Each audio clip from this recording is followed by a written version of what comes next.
Bonjour chers amis internautes, moi c'est Bahari Benoît. Aujourd'hui nous sommes là pour un nouveau tutoriel. Chers amis internautes, aujourd'hui donc je me suis décidé donc de me lancer dans la réalisation d'un tuto. Un tuto qui va vous parler de comment réaliser une couveuse artisanale. Et vraiment donc au niveau de ce tuto, j'ai voulu être donc le plus vraiment expressif possible, c'est-à-dire que j'ai voulu donc vraiment aller dans tous les détails possibles qui va vous faciliter la fabrication d'une couveuse artisanale.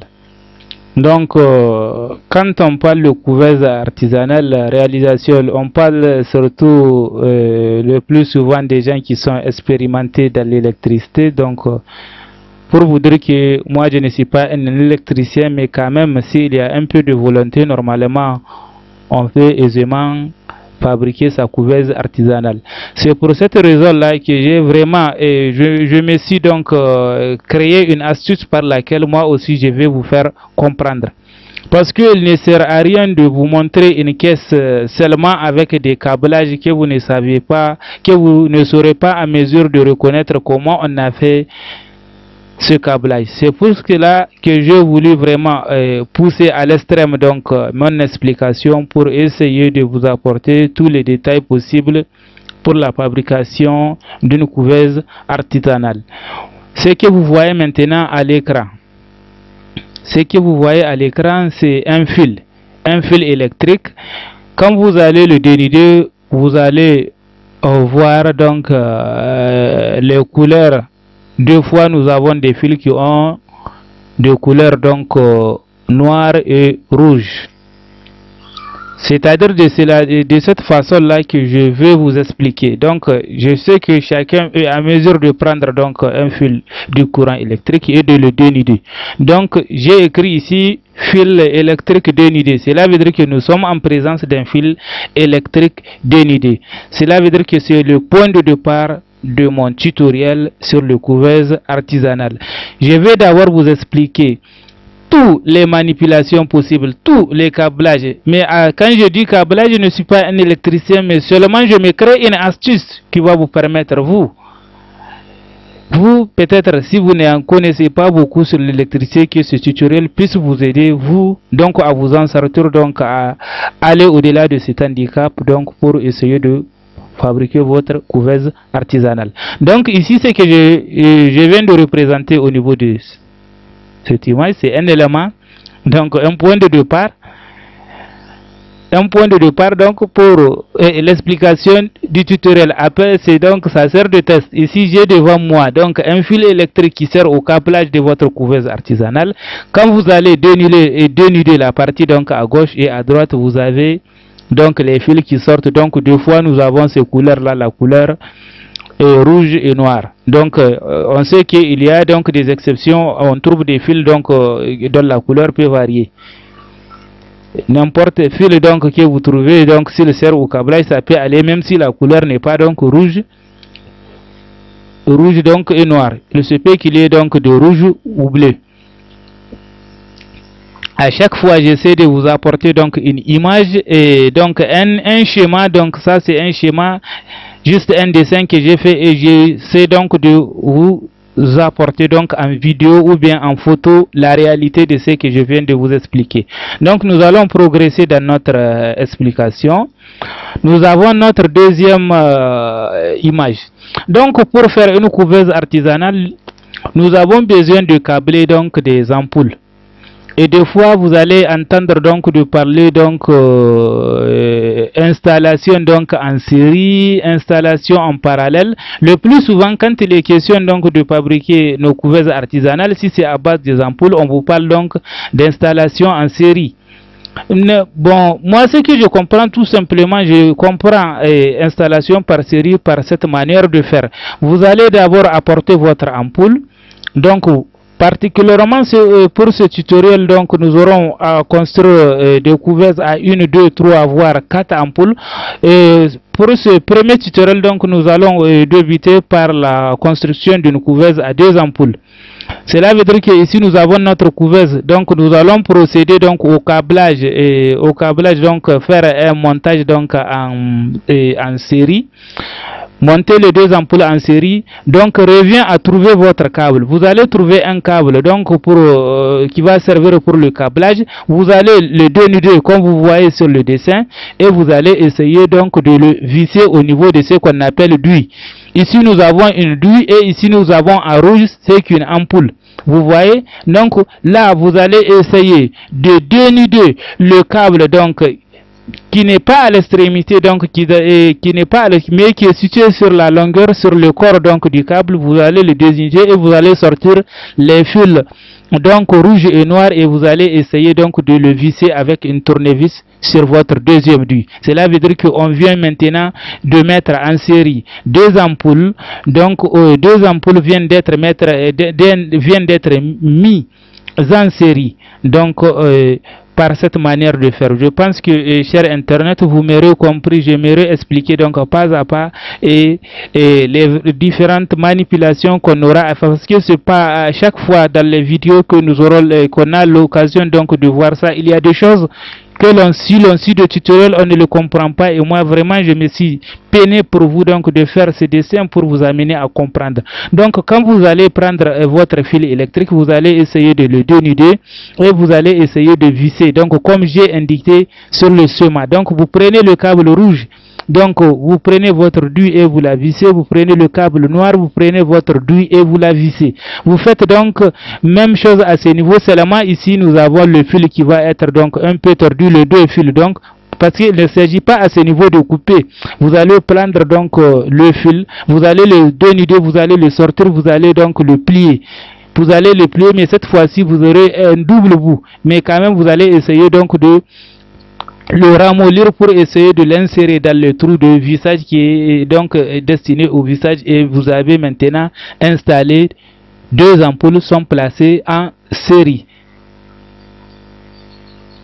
Donc ici on a dit que fil totalement dénudé, installation en série. C'est pour vous montrer clairement ce qui se passe. Donc j'ai essayé ici au niveau de ce schéma d'enlever l'enveloppe qui couvre les fils. Donc l'enveloppe que nous avons des fois en couleur grise, je viens de l'enlever. Cela veut dire que ici nous avons les fils qui sont à l'air libre. Ils ne possèdent aucune enveloppe. Cela veut dire qu'à ce niveau, quand on parle de placer donc 2 ampoules en série, nous avons donc le fil noir et le fil rouge, donc que j'essayais de placer au niveau de ma douille à l'aide d'une tournevis. Donc je dévisse donc la vis qui est destinée à cet effet et j'essaie de placer donc le bout donc de fil pour que je visse. Maintenant je viens de placer donc mes 2 ampoules donc en série, donc c'est pour cela que j'ai écrit ici installation en série. Vous voyez donc à l'air libre le fil à ce niveau. Donc je tiens à vous dire que ici il sert à rien de couper le fil, juste vous allez le dénuder, vous allez sortir la partie donc en cuivre et vous allez essayer donc de la plier pour qu'elle soit donc pour qu'elle puisse être à mesure donc de pénétrer donc le trou qui est destiné donc au serrage. Vous allez essayer de serrer et maintenant vous venez de placer 2 ampoules. Cela veut dire que si vous allez fabriquer une ampoule donc une couverture pardon à 3 ampoules, vous allez essayer de placer un autre donc de ce côté. Cela veut dire que l'essentiel au moment du vissage, il faut que l'une des fils donc être fixée donc sur une partie de la douille et le deuxième aussi sur la deuxième partie. Donc nous allons continuer notre explication, chers internautes. Donc ici je parle donc toujours à titre pédagogique comment fonctionne la couveuse. Ici donc si nous avons notre fil électrique, donc au niveau de la partie droite nous avons nos fils électriques viennent d'être donc vissés au sein de la douille et une ampoule vient d'être placée. Donc ici j'ai écrit ampoule allumée. Pourquoi ampoule allumée? Parce que ici nous avons nos 2 fils qui ont été introduits dans la prise du courant. Cela veut dire qu'elle est alimentée par du courant, je ne sais pas si vous utilisez donc le 220 volts ou bien le 110 volts, donc votre couveuse vient d'être donc alimentée en courant électrique. C'est ce qui a pour résultat que votre ampoule donc s'allume. Cette ampoule donc qui s'allume, celui qui émet donc de la chaleur. Donc ces genres d'ampoules qu'on utilise pour les couverts sont appelés donc des ampoules incandescentes parce qu'ils émettent donc de la chaleur. Ils émettent de la chaleur et c'est cette chaleur-là qui sert donc à la couvaison de nos œufs. C'est cette chaleur qui va servir à la couvaison de nos œufs. Mais seulement cette chaleur a besoin d'être contrôlée. Ce n'est pas toute chaleur qui va couver nos œufs parce qu'il y a des chaleurs qui sont donc préjudiciables au bon développement de nos embryons au sein de la couveuse. Chers internautes, donc j'espère que ce tutoriel va vous plaire. Donc pour vous, je me donne la peine donc de faire tout cela pour vous expliquer en détail. Donc allons-y à l'image suivante. Ici donc j'ai écrit fil conducteur, ampoule, donc le courant ne passe plus. Le courant ne passe plus. Pourquoi le courant ne passe plus? Parce que si vous remarquez à ce niveau, nous avons une ampoule qui est placée au bord de la douille qui vient d'être câblée et maintenant la prise vient d'être branchée au niveau du courant. Mais ici, qu'est-ce qui se passe? Ici donc où j'ai les deux fils qui sont coupés avec une flèche donc en vert. C'est pour vous expliquer que si on coupe, normalement on coupe le courant électrique.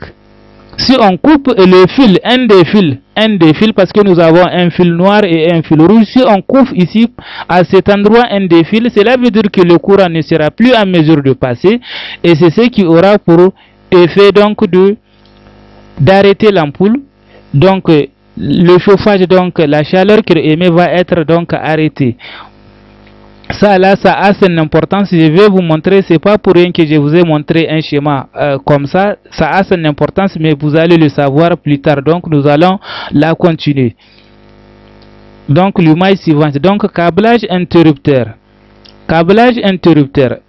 Ici, qu'est-ce que je veux dire par câblage interrupteur? Quand vous avez votre interrupteur, normalement, quel est le rôle d'un interrupteur? C'est d'empêcher donc le passage, donc c'est de permettre ou d'empêcher le passage du courant électrique.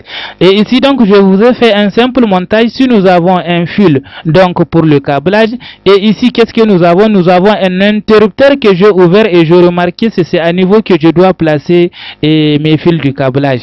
Si c'est à ce niveau que je dois placer mes fils, si je les place, donc cela veut dire que je vais visser à ce niveau.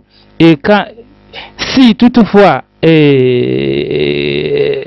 donc cela veut dire que j'intègre cet interrupteur là au sein d'un montage électrique. Cela veut dire que quand je vais essayer de manipuler sur le bouton qui a mon interrupteur, parce que chaque interrupteur a un bouton, soit on le tourne ou bien donc on le fait glisser, donc on le fait basculer d'avant vers l'arrière. Donc c'est ces deux mouvements là qui commandent donc l'allumage et la fermeture. Donc et si j'ai essayé de vous montrer le câblage d'un interrupteur, quand vous avez votre interrupteur, vous l'ouvrez complètement et vous allez voir les deux points par lesquels vous pouvez placer votre fil et vous allez essayer de visser. Donc c'est comme cela, parce que peut-être quand je serai en train de vous expliquer en vidéo le fonctionnement d'un interrupteur sur une couveuse, vous peut-être il y a certains qui vont se demander mais comment se fait le câblage. Moi je ne sais pas, juste je vois quelque chose, une couveuse toute faite et maintenant on m'explique superficiellement. Donc c'est pour cela que je fournis cet effort pour que vous comprenez. Peut-être que ceux qui sont déjà expérimentés trouveront ici comme quelque chose d'inutile, mais pour ceux qui n'en ont jamais mis la main dans l'électricité, ils verront un cours qui est assez pédagogique. Donc nous allons à l'image suivante. L'image suivante, donc câblage de la couveuse. Donc ici je vais vous parler donc du câblage de la couveuse. Nous avons besoin de fabriquer une couveuse. De quoi nous avons besoin? Si par exemple nous avons ici le cas d'une couveuse donc qui fonctionne à deux ampoules, la partie à rouge là que vous voyez, ce sont les ampoules chauffantes, donc ceux qui apportent donc de la chaleur au sein donc de la caisse donc du frigo. Ici nous avons donc ampoule éclairante. Ampoule éclairante, cela veut dire que cette ampoule-là, elle n'est pas destinée à apporter du chauffage, de la chaleur au sein de la couveuse, mais juste c'est une ampoule qu'on utilise pour visionner l'intérieur. Visionner l'intérieur pour ne pas être obligé à chaque fois d'ouvrir votre couveuse artisanale. Quand vous ouvrez, il y a perte de chaleur et surtout la baisse donc de l'hygrométrie. Et pour éviter tout donc ce geste donc qui est vraiment préjudiciable à votre couveuse, il va falloir donc inventer un système qui va vous permettre de visionner donc l'intérieur de votre couveuse sans pour autant l'ouvrir. Et d'où l'importance donc de l'ampoule éclairante que j'ai essayé de placer à ce niveau. Donc là, vous avez ici un ventilateur. Le ventilateur permet donc de mélanger vraiment l'air là qui est chaud. Donc au sein de la couveuse, ça permet de le mélanger pour que nous ayons à peu près donc une température donc stable au sein de la couveuse et partout les endroits. Donc au niveau de chaque endroit, que la température soit sensiblement presque la même. Ici donc nous avons le thermostat. Le thermostat, c'est un élément, donc c'est l'élément là qui va nous permettre donc de contrôler la chaleur qui est émise à l'intérieur de la caisse. Ici donc, nous avons ici en vue de dessus donc la caisse. C'est comme si ici j'ai le schéma de la couveuse qui est ouverte. Nous avons les deux ampoules chauffante, nous avons une ampoule éclairante, nous avons un ventilateur. Et maintenant, pour réguler la température à l'intérieur de la couveuse, nous avons besoin d'un appareil qu'on appelle donc un thermostat. Donc, d'où l'objectif donc de ce tutoriel, c'est de vous expliquer comment installer donc les thermostats. Donc, nous allons essayer donc de passer par tous les thermostats que j'ai eu à vous montrer dans ma précédente vidéo. Donc nous allons commencer par le premier thermostat, donc le plus simple donc pour un fabricant de couveuse donc de 8 ans. Ici donc nous avons une prise du courant. Cela veut dire que ça là, ce n'est qu'après avoir réalisé la couveuse qu'on va essayer de la brancher pour voir à peu près le fonctionnement. Donc nous allons passer à l'image suivante. Si vous avez compris donc à peu près donc de quoi nous avons besoin dans la couveuse, je reprends. Donc ici, pour fabriquer notre couveuse dans ce présent tutoriel, donc nous avons besoin de deux ampoules chauffantes que vous voyez à droite et à gauche. Nous avons besoin d'une ampoule éclairante, donc son rôle est d'éclairer l'intérieur de la couveuse. Nous avons besoin d'un ventilateur sur l'ordre d'assurer donc le mélange donc de l'air chaud pour assurer donc la stabilité de la température et l'égalité donc en tout coin donc de la couveuse. Et là nous avons le thermostat, celui qui nous permet de contrôler donc la chaleur qui est émise au sein de la couveuse. Pourquoi un thermostat? Parce que si par exemple nous réglons notre couveuse pour qu'elle fonctionne à 37 degrés, pour que la température à l'intérieur soit 37 degrés, si toutefois elle cherche à atteindre donc le 38 degrés, c'est le thermostat là qui lui a dit stop. J'ai été réglé donc pour contrôler les températures à 37 degrés et vous voulez venir avec votre 38, donc je vous arrête. Donc tout le système s'arrête et l'intérieur de la couveuse est alimenté par un vent, donc ou pas un vent mais de l'air donc qui donne la température de 37 degrés. Voilà le rôle du thermostat. Donc nous passons à l'image suivante. Et ici donc dans cette image il est question donc de vous expliquer comment effectuer donc les câblages des ampoules chauffantes et du ventilateur. Donc ici je vous ai parlé que dans notre tutoriel on va parler donc on va utiliser plutôt un variateur de tension. Qu'est-ce qu'un variateur de tension? C'est un élément, donc il fonctionne comme un interrupteur. Si vous le manipulez, quand vous allez tourner la petite roulette, vous allez voir que votre ampoule s'assombrit et il va jusqu'à s'éteindre. Si vous faites donc le mouvement inverse, vous allez voir que votre ampoule s'allume petit à petit jusqu'à arriver à son éclat donc sommet. Cela veut dire que ce qu'il est à mesure de fournir comme chaleur, donc vous allez voir que si vous l'amenez à fond, il va briller tellement. Donc là, donc comment faire votre câblage? Comment faire votre câblage de couveuse lorsque vous allez fabriquer votre couveuse? Et on a dit ici câblage des ampoules chauffantes plus ventilateur. Comment vous allez câbler vos ampoules donc qui vont amener donc de la chaleur au sein de la couveuse plus le ventilateur? Normalement je vous ai montré donc dans les images précédentes, je vous ai parlé donc d'installation en série. Comme que votre ampoule, votre couveuse va utiliser deux ampoules, donc vous allez essayer de voir comment installer deux ampoules en série. Donc pour cela, il faut remettre donc la vidéo en arrière et vous allez voir, c'est très simple. Il s'agit juste de prendre donc un bout de fil. Suivant donc vous allez prendre la longueur qui va vous convenir. Donc il faut mesurer dans la couveuse donc la longueur que vous voulez, qui peut donc atteindre pour que vos ampoules soient placées donc aux beaux endroits. Donc vous allez d'abord prendre et vous allez savoir à quel endroit du fil vous allez placer votre ampoule. D'abord, le premier plaçage commence au bout. Ici, donc, j'ai l'ampoule qui est placée en bout. Donc, vous allez venir installer la deuxième de la sorte. Vous voyez ici, au niveau de cette ampoule, nous avons...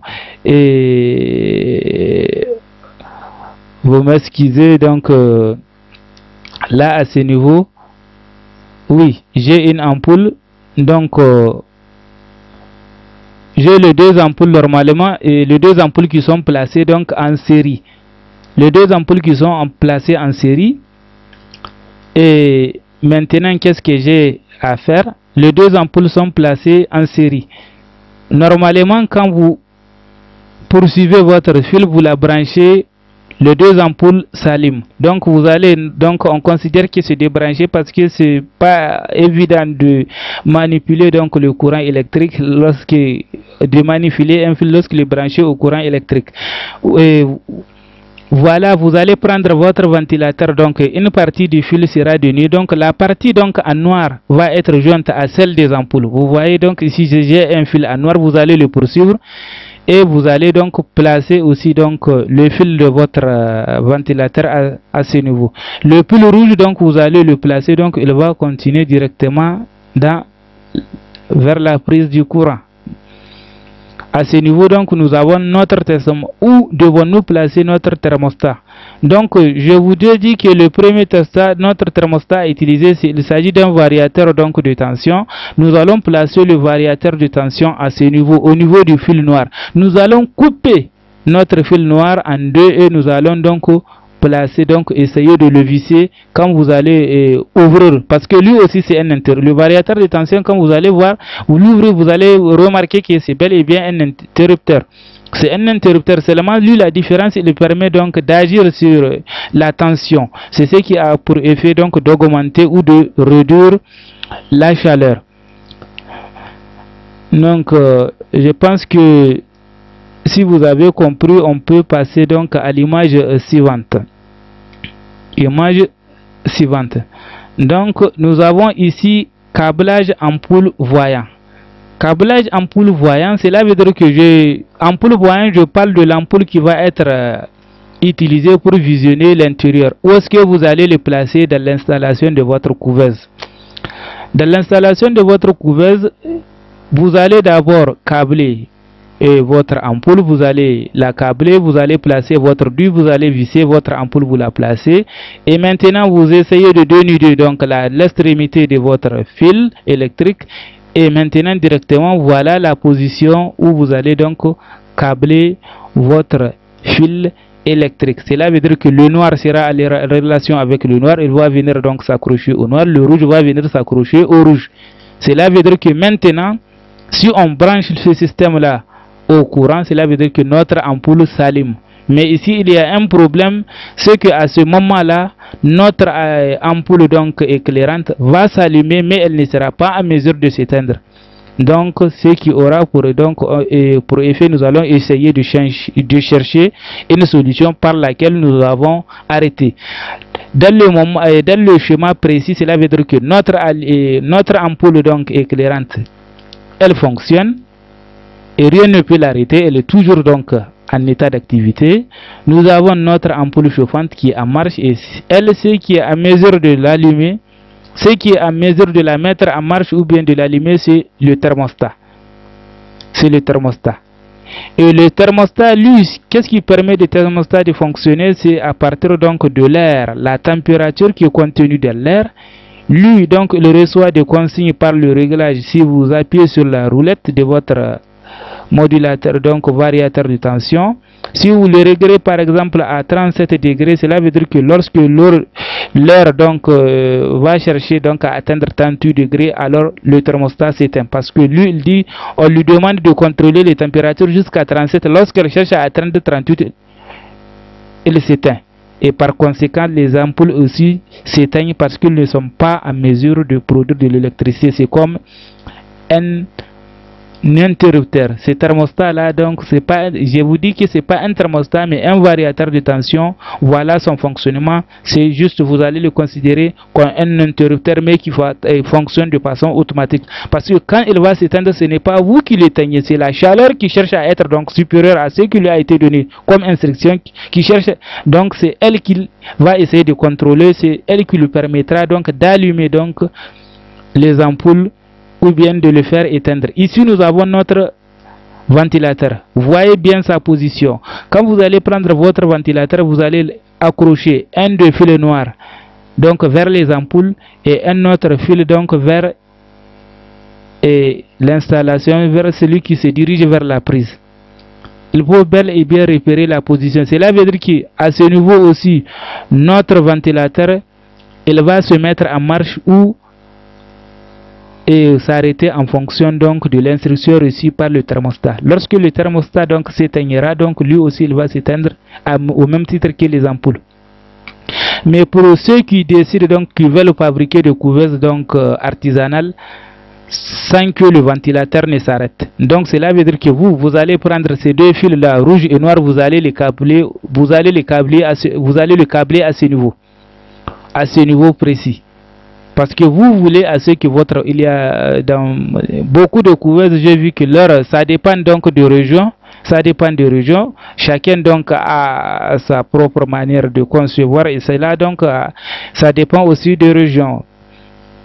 Pourquoi moi j'aimerais placer donc mon ventilateur toujours qu'il se mette et qu'il s'arrête donc au même titre que les ampoules, parce qu'on a dit que dans les régions donc où c'est chaud, donc autant donc créer un système qui permettra d'arrêter donc la ventilation par moment, parce que sinon ça risque donc d'amener un dysfonctionnement au niveau de la couveuse et une élévation vite donc de la température. C'est pour cela que j'aimerais donc adopter toujours, et je l'ai toujours adopté et ça fonctionne. J'espère que vous aussi vous allez l'essayer, voir donc il n'est pas donc mal et c'est aussi économique. Il permet donc de s'arrêter au même titre que les autres ampoules. Donc nous allons poursuivre notre tutoriel. Je pense que chers internautes, vous me suivez et que vous vraiment trouvez donc de l'importance par rapport à ce que je suis en train de vous faire. Donc nous allons à l'image suivante. Maintenant, l'image suivante, donc j'ai écrit arrêt et marche de l'ampoule voyant et du ventilateur. Maintenant, dans l'autre partie, donc l'autre image, je vous ai dit que l'ampoule éclairante, l'ampoule qui est utilisée pour éclairer l'intérieur de la couveuse, d'après l'installation qui est faite, donc le câblage elle est en marche. Elle est en marche et elle n'a aucun moyen de s'arrêter. Maintenant, pour l'arrêter, je pense qu'il va falloir créer un système donc d'interrupteur. Un système donc par lequel on va l'arrêter. Donc, je vous ai déjà montré comment câbler un interrupteur. Ici, nous avons un interrupteur. Vous allez prendre votre interrupteur et vous allez prendre le fil noir de votre ampoule éclairante. Vous allez le diviser en deux et vous allez essayer de le câbler comme tel. Vous voyez, j'ai casser le fil qui va dans l'installation ici, donc en le cassant j'ai essayé de le lier au fil qui est contenu au niveau de l'interrupteur. Donc je vous ai déjà montré comment câbler un interrupteur à lui seul. Maintenant, il y a des moments dans la couveuse, même si la couveuse fonctionne, on aimerait assez que les ampoules continuent de mettre leur chaleur, mais si par exemple on a atteint le stade d'éclosion, on ne veut pas assez que l'air qui circule au sein de la couveuse dessèche donc nos œufs. Parce que s'il dessèche donc les œufs, cela veut dire que les poussins ne seront plus en mesure de sortir de leur œuf. Ils vont être donc emprisonnés et mourir. Et pour cela donc il faut créer une solution dans laquelle on peut permettre donc les ampoules de continuer à émettre leur chaleur, mais quand même on peut par moment donc arrêter le ventilateur. Cela veut dire que vous allez donc prendre votre interrupteur bien câblé. Je vous ai déjà montré comment câbler un interrupteur.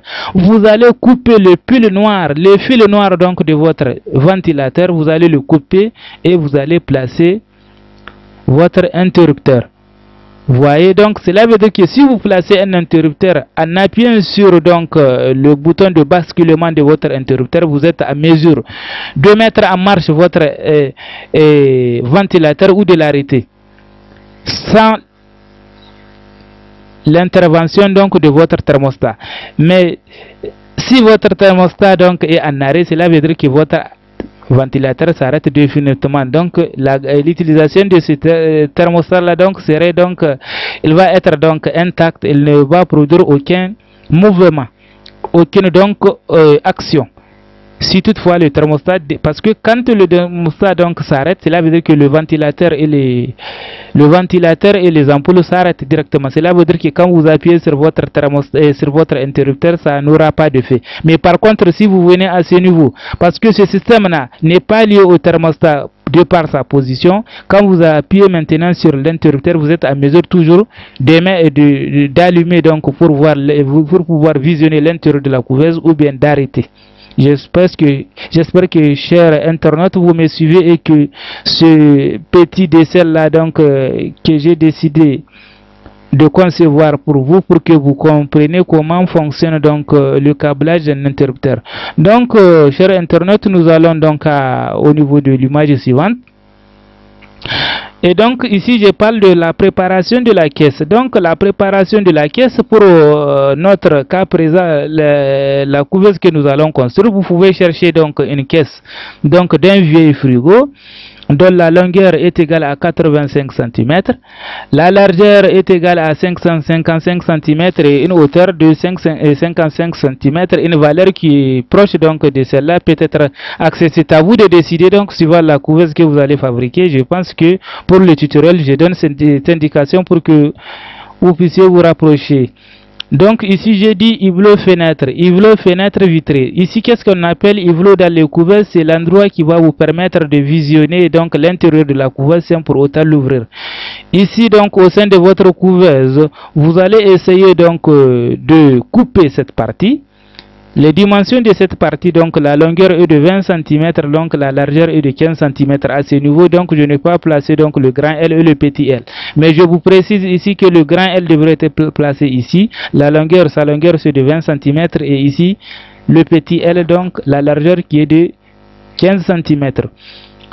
Tout autour de la couveuse, normalement, par cette face frontale, vous devrez normalement percer un trou dont le diamètre sera égal à 1 cm.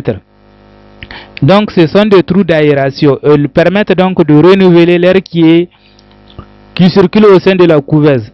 Donc la face opposée, cela veut dire que la face qui est opposée à ce côté-là aussi, vous allez reproduire les mêmes choses. Vous allez essayer de faire deux trous dont le diamètre est égal à 1 cm et qui seront espacés à peu près à une distance donc de 15 cm.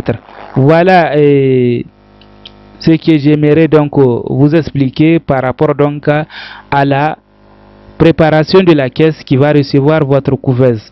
Donc je reprends donc pour concevoir votre couveuse. Donc vous allez chercher une vieille caisse d'un frigo ou bien tout contenant donc qui est bien isolé pour recevoir donc l'équipement d'une couveuse. Donc vous allez prendre une longueur ici donc de 85 cm, une largeur de 55 cm et une hauteur de 55 cm. Vous allez essayer de réaliser 4 trous d'aération qui seront espacés de 15 cm au niveau de la face frontale ici que j'explique donc présentement, et son opposé, cela veut dire que de l'autre côté. Chers internautes, en espérant que vous avez compris grand chose de ce que je viens d'expliquer, donc nous allons passer donc à l'image suivante. Donc ici fixation des barres. Qu'est-ce que j'appelle barre? Donc vous avez besoin d'un casier, le casier qui va recevoir les F. Donc pour cela il faut créer donc un système de calage qui va permettre de caler la barre et le plateau qui va permettre de caler le plateau qui sera inclus à l'intérieur de la couveuse. Et pour cela vous avez besoin de barres métalliques qui vont être trouées. Vous allez donc les visser à peu près cette position. Donc je n'ai pas indiqué de dimension, c'est à vous de voir, mais il ne faut pas qu'il soit vraiment très basse, à une hauteur donc moyenne, à peu près donc la moitié de la couveuse. Vous essayez de placer votre barre qui va servir de calage à votre plateau qui va recevoir les F. Là aussi de l'autre côté vous placez la barre. Et finalement ici au niveau de ces dessins, j'ai essayé de dessiner à peu près sous une forme caricaturale donc un plateau donc de couveuse qui va recevoir l'F. Il est calé donc à l'aide de deux barres métalliques que vous voyez à ce niveau. Vous allez essayer de la trouver et vous allez essayer de la visser. Chers internautes, je pense qu'on a fait donc le maximum de tours. Et vraiment, ce que j'aimerais vous expliquer ici, architecture de la couveuse, cela veut dire que quand vous réalisez une couveuse, vraiment il faut vous organiser de la sorte donc à ne pas avoir des fils donc en désordre au sein de votre couveuse. Il faut essayer donc d'avoir des méthodes donc plus saines qui vont vous permettre donc d'avoir un joli câblage sans qu'il y ait des fils dispersés. Et pour cela, vous aurez besoin à un certain moment de ce qu'on appelle des dominos, ou même utiliser donc ce qu'on appelle donc les boîtiers et les boîtiers donc de dérivation que les électriciens utilisent. J'utilise ça donc prématurément dans mes couveuses. Donc j'ai un appel, mais quand même je continue l'explication. Ici donc j'ai une boîte de dérivation, je place deux fois le thermostat à ce niveau, et ici donc placer les fils dans une boîte de dérivation. Les fils, certains fils sont donc à mettre dans la boîte de dérivation, par contre d'autres vont essayer de sortir. Donc je pense donc c'est tout pour l'explication. Merci chers internautes, donc bonne suite pour le tuto.